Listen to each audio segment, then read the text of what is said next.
I discovered the Sunny Pines HOA was building 96 luxury homes on my inherited farmland, but when I found my grandfather's original property surveys, their entire development suddenly became my legal property. Would you believe their shocked faces when I revealed my trap? At their own community meeting, I never thought I'd have to fight for land that already belonged to me. When Grandpa Joe died last March, I inherited his 200-acre farm outside Meadow Creek. The old place had been in our family for generations. I lived far away in the city, with a busy job that kept me from visiting as often as I should have. My phone rang at 6 a.m. on a Tuesday. It was Mrs. Thompson, Grandpa's neighbor for 40 years. They're building houses on your property. Her voice shook with anger. Big yellow machine started digging yesterday. You need to come quickly. At first, I thought she was confused. Maybe construction workers had crossed a boundary by mistake, but Mrs. Thompson wasn't the one to exaggerate. The Sunny Pines people put up signs all over. They're planning almost 100 houses where you east fields. I threw clothes in a suitcase and drove straight to Meadow Creek, breaking speed limits the whole way. 5 hours later, I turned onto the dirt road leading to Grandpa's farmhouse. The familiar path felt different now. The peaceful countryside was interrupted by the rumble of heavy machinery. Dust clouds rose above the trees as I crested the hill overlooking the eastern section of the property. My heart sank. A fleet of bulldozers and excavators tore into the soil where Grandpa used to grow corn and soybeans. Workers in hard hats moved around like ants, marking areas with bright orange spray paint. A large sign stood near the road: future home of Sunny Pines East, 96 luxury homes starting at $450,000. She looked me up and down like I was a door-to-door salesman interrupting her day. We're preparing for residential development. Her voice was practiced and smooth. Diane Reynolds, Sunny Pines' homeowners Association president. She extended her hand without warmth. This is my land, I said, ignoring her handshake. My grandfather Joe Miller owned this farm. He passed away recently, and I inherited it.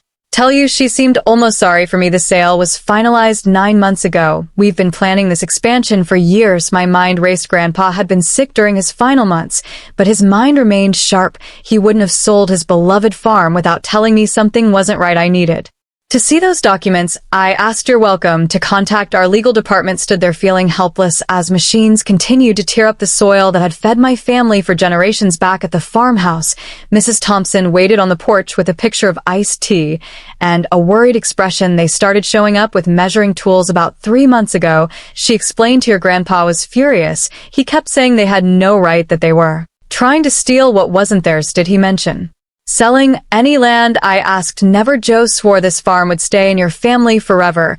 Mrs. Thompson's eyes watered. The day before she went to the hospital for the last time, pipe tobacco and old books, shelves lining the walls stuffed with farming almanacs, family photo albums, and decades of careful records. Grandpa tracked everything: rainfall amounts, crop yields, equipment repairs, all written in his neat handwriting. Where would he have kept property records? A filing cabinet seemed the obvious place to start. I pulled open the top drawer and found folders organized by year. Nothing about land sales or Sunny Pines. Hours passed as I searched. Night fell, and my eyes grew tired from reading faded documents by lamplight. Just as I was about to give up, I noticed a loose floorboard under the desk.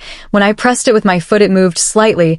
I knelt down and pried it open with a letter opener. Inside the small hidden space was a metal box. The key hung from a nail on the underside of the desk. Inside the box, I found the deed to the farm, Grandpa's will naming me as his heir, and several yellowed surveys of the property. But most interesting was a letter addressed to me in Grandpa's handwriting. If you're reading this, it began, then someone's trying to take what's ours. My hands shook as I read his words. Grandpa explained that developers had been eyeing his land for years. They'd tried to pressure him into selling, but he always refused. In his final months, someone from Sunny Pines visited repeatedly.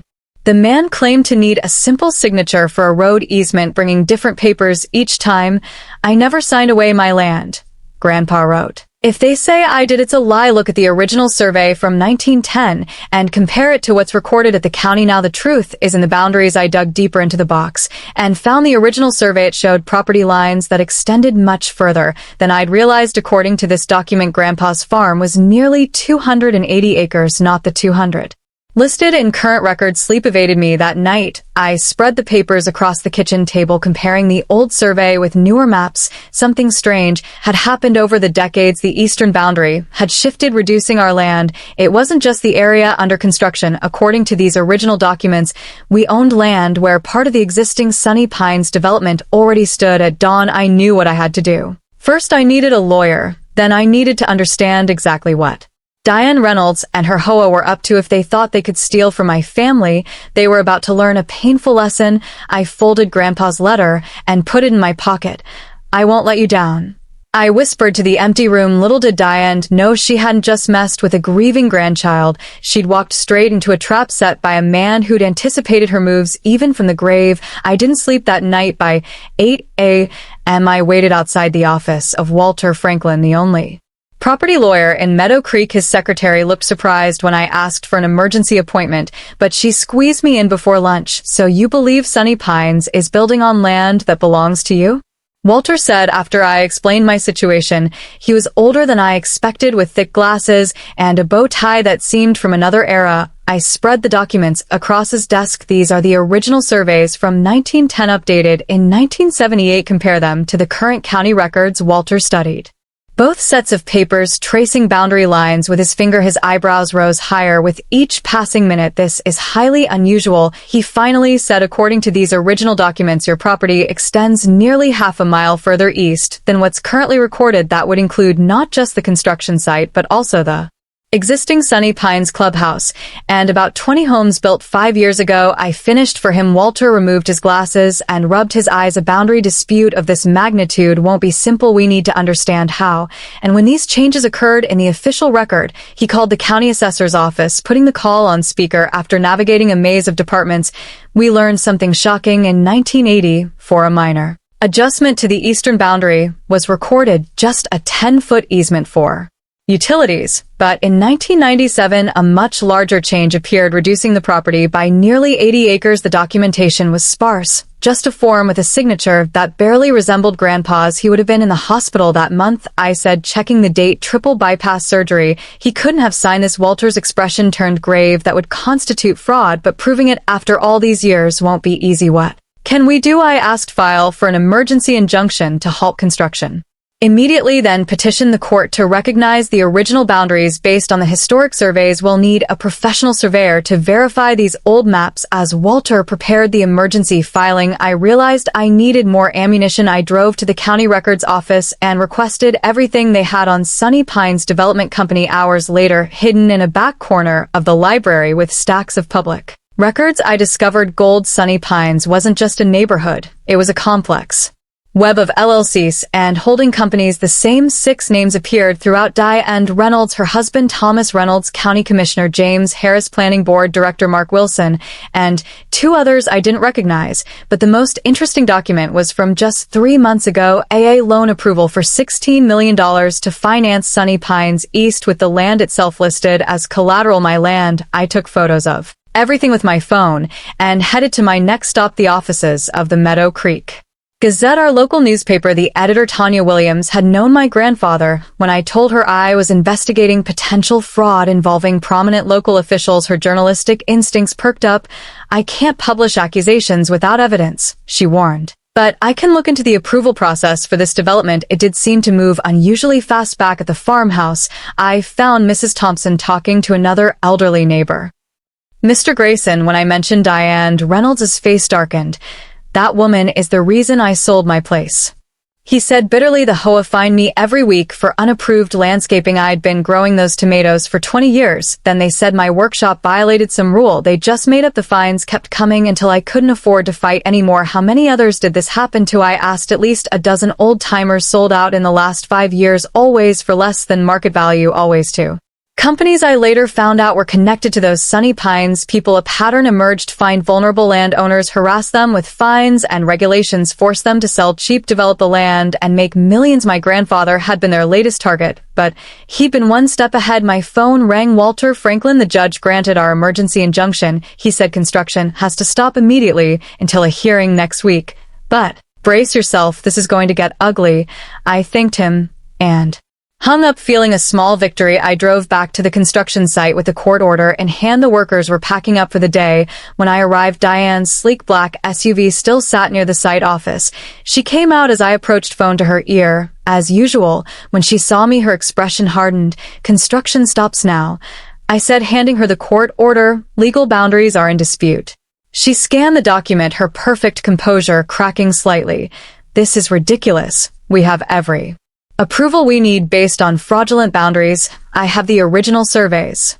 For the first time, uncertainty flashed in her eyes. It vanished, quickly replaced by cold determination. "This little stunt will cost you," she said quietly. "You have no idea who you're dealing with." "Actually, I do. 6 names on dozens of business filings, $16 million in loans using stolen land as collateral. County officials fast-tracking approvals for projects they secretly invest, and I hadn't planned to reveal how much I knew." But the look on her face was worth it. Diane's perfectly manicured hand tightened around her phone until her knuckles turned white. "You're making a mistake," she hissed. "We can be reasonable. Perhaps you consider a generous offer for the remaining farmland, 7 figures, immediate payment." "Not interested. Everyone has a price." Her smile returned, confident and predatory. "Think about it. You don't even live here. What you care about some old dirt. This old dirt has been in my family for 4 generations. It's not for sale." I turned to leave, feeling her eyes burning into my back. As I reached my car, she called out, "Commissioner Harris is my husband's golf partner. Judge Evans comes to my dinner parties. You think your injunction will last? You're nobody in this town." I drove away, her words echoing in my mind. She was right about one thing. I was an outsider here now, but she'd overlooked something important. Grandpa hadn't been. He'd lived in Meadow Creek his entire life, knew everyone, and was respected even by those who disagreed with him, and he'd left me more than just land. Back at the farmhouse, I returned to his office. If Grandpa had anticipated this fight, what else had he prepared? I searched more carefully, examining every folder, every notebook. In an album labeled Community Picnic 2018, I found dozens of photos of Grandpa with neighbors, local business owners, and families who'd known him forever. Each photo had names written on the back. These weren't just memories, they were connections, people who might stand with me against Sunny Pines. My phone buzzed with a text from an unknown number. "Parking violation at your property. Fine $500. Sunny Pines' HOA compliance." Attached was a photo of my car parked at Grandpa's farm, my own property. This was how it started. The pattern. Mr. Grayson had described harassment by paperwork, but unlike the others, I knew their game now, and I had something they didn't expect. Grandpa's secret weapon still hidden in his files, waiting for the right moment. As night fell over the farm, I sat on the porch where Grandpa used to tell me stories during summer visits. The eastern fields lay quiet now, construction equipment abandoned under the court order. But this was just the beginning. Tomorrow Diane would mobilize her connections. The Rayall fight was coming. What she didn't realize was that I'd found more than just property surveys in Grandpa's hidden box. I'd found documents that didn't just question the boundary changes, they revealed who had falsified them, when, and why. Diane thought she was dealing with an absent grandchild fighting for sentimental land. She had no idea she was facing the ghost of my grandfather, who documented every dirty deal and suspicious approval for years, patiently building a case, while they thought he was just a stubborn old farmer. The trap was set. All I had to do was let them walk further into it. My heart pounded as I pushed open the glass doors of the Sunny Pines Community Center. Tonight was the night I'd been planning for weeks. Inside, nearly 100 people filled rows of folding chairs. They chatted excitedly about new tennis courts and fancy streets, while sipping punch from small plastic cups at the front. Diane Reynolds stood tall in her bright red blazer, pointing at colorful pictures of big houses on a screen. "Just imagine the swimming pool with its waterfall feature," she said, smiling wide at the crowd. "Our homes will be worth so much more once these new neighbors move in." People clapped, a few whistled. Nobody knew what I carried in my folder would ruin their party. I took a deep breath and walked straight down the center aisle. "Excuse me," I said loud enough to make heads turn. "I need to speak about this development." Diane's smile dropped for a second, then returned. "Faker, then before we'll take questions after the presentation." "This can't wait," I replied, stepping onto the small stage. I faced the curious crowd. "My name is Alex Morgan. My grandfather owned Willow Creek Farm for 60 years, the old property we purchased." Diane cut in quickly. "Yes, we're very grateful to finally develop that eyesore." Murmurs rippled through The room, I opened my folder and pulled out the first document. This is the original land survey from 1910, I said, holding it up. And this is the updated survey from 1978. I held up another paper. According to these legal documents, my grandfather's land extends 80 acres farther east than what appears in current county records. I turned to face the HOA board members seated in a row behind the podium. I placed copies in front of each of them. Put simply, I continued your building on land that legally belongs to me, and not just the new development. According to these boundaries, 20 existing homes in your clubhouse are sitting on my property too. The room exploded with voices. People stood up. Someone knocked over a chair. This is ridiculous, Diane shouted, grabbing one of the surveys. We have permits. We've sold lots. Construction has already started. I stayed calm while she grew redder. Your permits are based on incorrect property lines. I filed papers with the court to stop all building immediately. Gerald Fisher, a balding man with thick glasses who served as the HOA treasurer, studied the documents with growing panic. And he whispered loudly enough for the microphone to catch. These boundary markers match the old creek bed. They look real. She yanked the papers from his hands. This is clearly some kind of trick to get money from us. We'll fight this nonsense. You're welcome to try, I replied, pulling out one final document. But here's something you should know. According to these legal boundaries, your personal house, Diane, sits entirely on what is legally my land. The room went completely quiet. People looked at each other, suddenly understanding what this meant. 20 families might not actually own the ground under their homes. A man in the back stood up. Are you saying we might lose our houses? Before I could answer, Diane slammed her hand on the podium. This meeting is over. Everyone out the board needs to discuss this privately. As people shuffled out, whispering nervously, a younger woman touched my arm. I'm Rachel Winters. I just put my life savings into a lot in the new section. What happens to me? I hadn't expected to face the human cost so directly. I'm not trying to hurt regular people. I told her honestly, this is about fixing a wrong. Don't listen to a word. Diane hissed suddenly beside us. After everyone else left, she leaned close to my face. You have no idea who you're messing with. I built Sunny Pines from nothing. Nobody takes it from me. Her threat hung in the air between us as she stormed off, leaving me alone in the empty room. Through the windows, I could see clusters of worried homeowners in the parking lot. My phone buzzed with a text from Mr. Wallace. How did it go? I typed back. They know now. Get ready for their next move.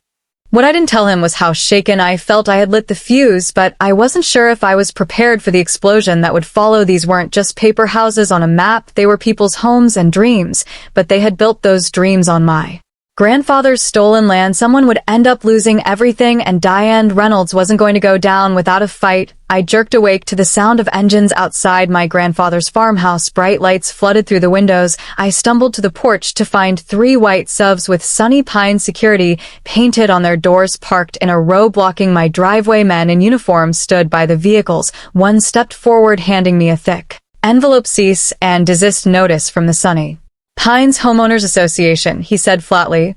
You are ordered to withdraw all claims against the development or face legal action.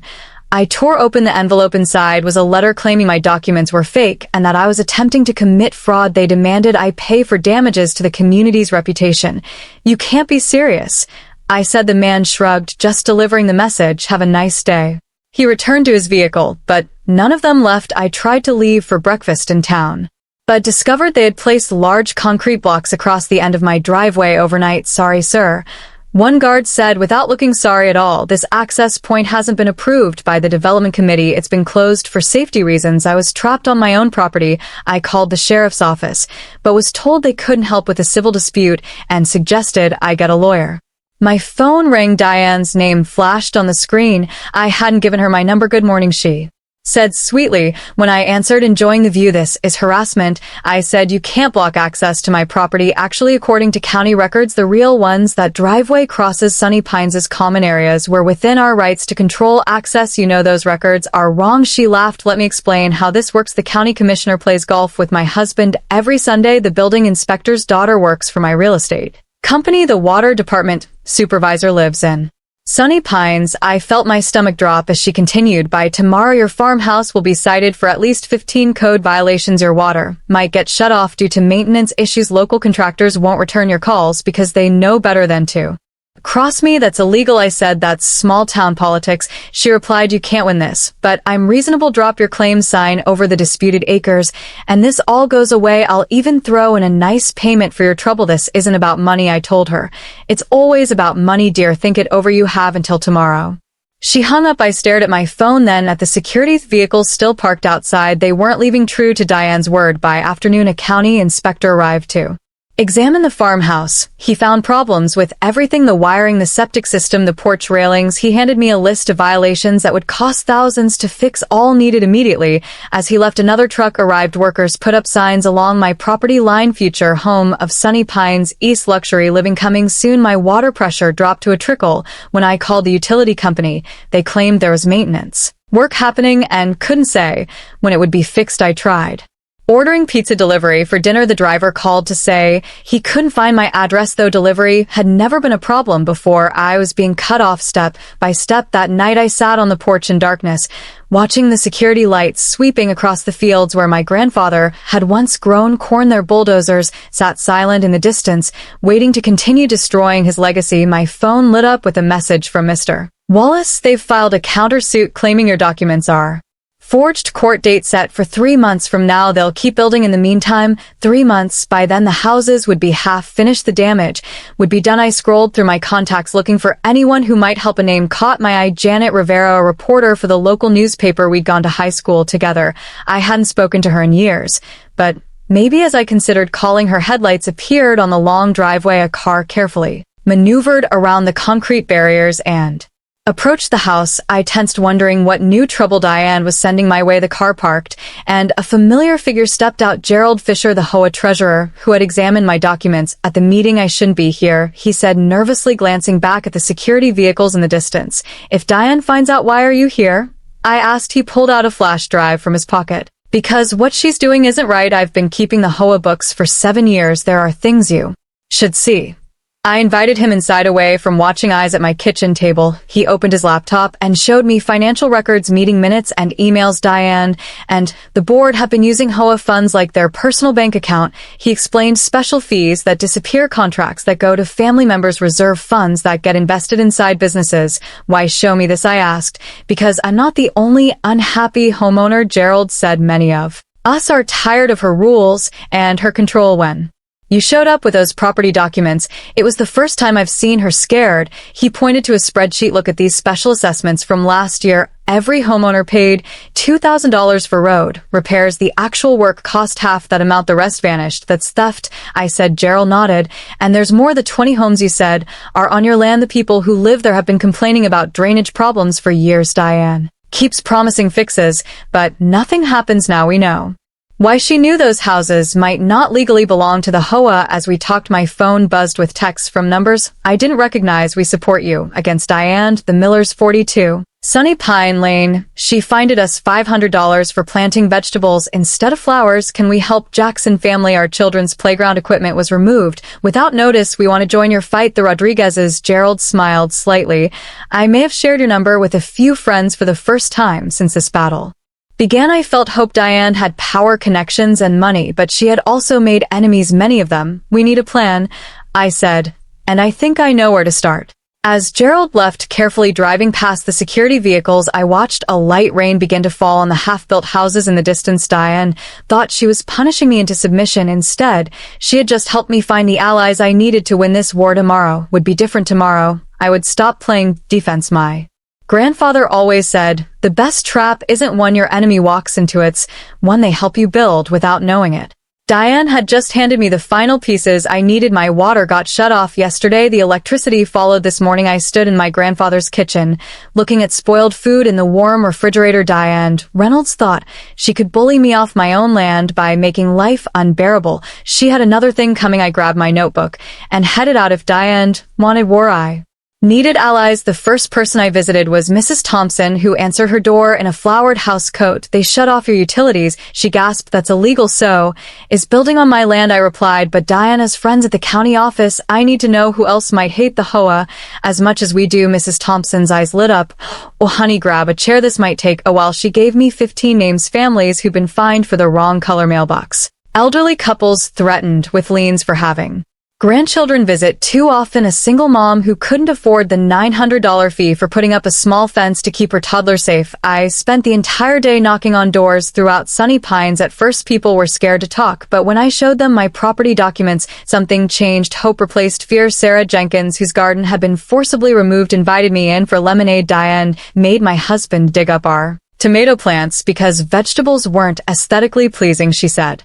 Hands shaking with anger, we got a $500 fine. My husband works 2 jobs already. The Patel family had spent $3,000 fighting the HOA over their porch swing. The Johnsons couldn't paint their front door the color they wanted. Every house looked exactly the same, beige with white trim. It's not just the rules, Trevor Martinez explained while his wife Maria nodded. It's how they enforce them. Diane drives around taking pictures of violations. Some people get warnings, others get instant fines. There's no fairness. By sunset, I talked to 27 families, all with similar stories, all afraid of Diane Reynolds. I picked up my phone and called Mr. Wallace, my attorney. Can we legally form a competing homeowners association?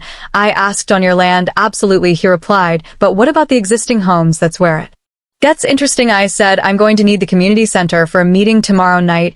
Mr. Wallace laughed. They'll never let you use it. They don't own it. I do, according to my property lines. Remember, the next day, I printed 200 flyers. Emergency community meeting. Your home may be at risk. I included copies of the original property survey. As darkness fell, the community center filled beyond capacity. 97 families showed up. People stood against walls when the chairs ran out. Diane arrived last, pushing through the crowd, her face twisted with rage. This meeting is unauthorized. Everyone needs to leave immediately. Sarah Jenkins stood up. Or what more fines? Haven't you taken enough from us already? The room erupted in applause. I walked to the front, holding up my hands for quiet. I didn't come here to cause trouble. I came because my grandfather's land was stolen, but after meeting all of you, I realized I'm not the only victim. For the next hour, residents shared stories of HOA abuse. Tears flowed, voices shook with emotion. Diane sat stiffly in the back, tapping furiously on her phone. Here's what I propose, I said when everyone had spoken. We form the Meadow Creek Homeowners Coalition. Together we negotiate new property lines that are fair to everyone. We create a new community agreement with reasonable rules and transparent finances. You can't do that, Diane shouted. These homes are bound by contract to Sunny Pines' HOA.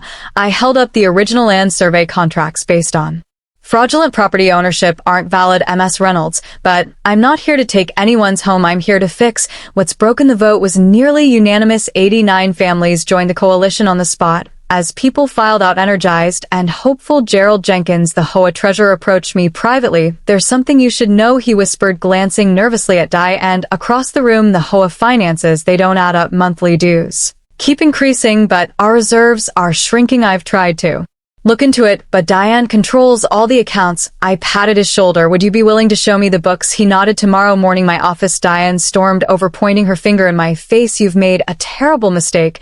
By this time tomorrow, you'll regret ever coming to Meadow Creek. Is that a threat, Miss Reynolds? It's a promise. I have the county commissioner, the police chief, and the local judge on speed dial. This little rebellion ends now. What she didn't know was that I'd invited a reporter from the Meadow Creek Gazette to sit quietly in the back of the meeting. Every word had been recorded, every threat documented. As Diane slammed the door behind her, my phone buzzed with a text from Mr. Wallace. Environmental survey results came and you won't believe what's on that land. I smiled. Diane thought she had all the power, but Grandpa always said the truth was the most powerful weapon of all. And tomorrow, the truth about Sunny Pines HOA would be front page news. I woke up to police cars surrounding my grandfather's farmhouse. Through the window, I spotted Diane Reynolds standing next to a tall man in uniform. Time to face the music. You're trespassing on private property, the police chief announced. As I opened the door, I smiled calmly. Actually, Chief Williams, I believe you'll find I'm the legal property owner. I handed him a folder containing the original land surveys and my grandfather's deed. These documents haven't been verified, Diane snapped. They have. Actually, a woman stepped forward from a car. I hadn't noticed. Carolyn Mitchell, County Records Office. We pulled the original surveys last night after receiving some concerning reports. Diane's face went pale. What reports? I gestured toward the farmhouse. Perhaps we should discuss this inside. Coffee's ready. 15 minutes later, my kitchen table held an unexpected gathering. The police chief, the county records clerk, Mr. Wallace, my attorney, and Diane, whose perfect makeup couldn't hide her growing panic. The original property lines were improperly recorded. In 1973, Carolyn explained, spreading maps across the table. This entire area, including the existing Sunny Pines homes and the new construction, legally belongs to the Richards estate. The police chief whistled. That's quite a mistake. Not a mistake, Mr. Wallace said quietly. We have evidence suggesting the boundary change was deliberate. Ridiculous. Diane slammed her hand on the table. This is a scam to extort money from hardworking homeowners. Speaking of money, I said, sliding a folder toward the police chief. Gerald Jenkins provided these financial records yesterday. 3 years of Sunny Pines HOA accounts. As the chief flipped through the pages, his expression darkened. Ms. Reynolds, can you explain why $427,000 in homeowner dues was transferred to Sunshine Consulting LLC? That's our legitimate management company, she replied, stiffly. Registered to your son-in-law, I added, along with 4 other companies that charge the HOA for services: landscaping, security, maintenance, legal counsel, all going to businesses owned by your family members. The chief closed the folder. Ms. Reynolds, we're going to need you to come down to the station. This is absurd. Do you know who I am? My husband plays golf with Judge Harrington every Sunday. As the chief fled, a protesting Diane out. Carolyn turned to me. What happens now? Those people's homes.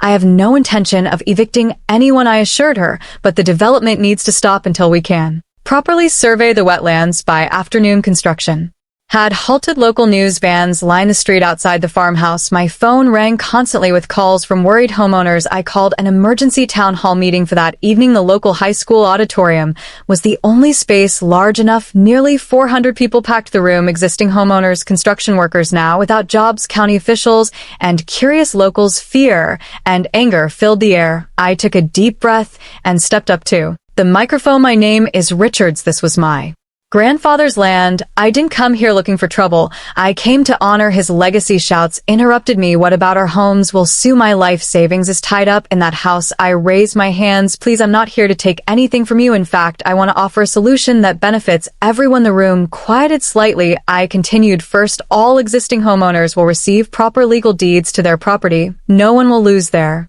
home. Murmurs of relief spread through the crowd. Second, the new development will be redesigned to protect the wetlands that my grandfather cherished. These aren't just swamps, they're critical habitats and natural flood protection for the entire area. I clicked to the next slide, showing Grandpa's environmental studies. These wetlands are home to 3 endangered species. Building on them isn't just wrong, it's illegal under federal law. A man stood up. I put my life savings into a lot in the new section. What happens to my investment? Fair question. Where establishing a property exchange program, anyone who purchased in the protected area can swap for an equivalent lot in the redesigned development. No one loses their investment. For the next hour, I outlined my vision: a community that balanced homes with nature, transparent governance, reasonable rules, fair fees that actually went toward community improvements. Toward the end, Sarah Jenkins took the microphone. I've lived under Diane's rules for 8 years. I couldn't paint my door blue. I couldn't grow tomatoes. My kids couldn't play outside after 7 p.m. because it violated the noise ordinance. She looked around a room. Is that really the community we want? By the time the meeting ended, we had over 300 signatures supporting the new Meadow Creek Community Association. Even some of Diane's former allies joined, including Gerald, who agreed to help untangle the financial mess. The next 6 months weren't easy. Diane hired expensive lawyers who tried every trick to overturn our claims, but the evidence was too strong. She eventually accepted a plea deal on the financial fraud charges. Today, 1 year later, I'm sitting on my grandfather's porch watching kids ride bikes past houses with doors painted every color of the rainbow. The community garden where Sarah's tomatoes grow tall is buzzing with neighbors sharing gardening tips. Behind me, Grandpa's farmhouse has been transformed into our community center. Classes, meetings, and celebrations happen daily. The wetlands are protected by a conservation easement with walking trails and educational signs explaining the importance of each plant and animal. Mrs. Thompson joins me on the porch, handing me lemonade. Your grandfather would be bursting with pride, she says, pointing to where construction has finally resumed on the redesigned development. Smaller homes, more green space, solar panels on every roof. I found something while cleaning out his study. I tell her, pulling out a faded notebook, Grandpa's journal from 30 years ago. He fought the original developers back then, too, when they first tried to build on the wetlands. Mrs. Thompson smiles. He always said you were just like Him stubborn as a mule when fighting for what's right. In the distance, a blue heron rises from the protected marsh, soaring above homes where people now live in harmony with the land. Sometimes the best trap isn't about catching someone doing wrong, it's about showing they a better way to do right. Diane's HOA tried to steal my land, but instead they gave me something much more valuable.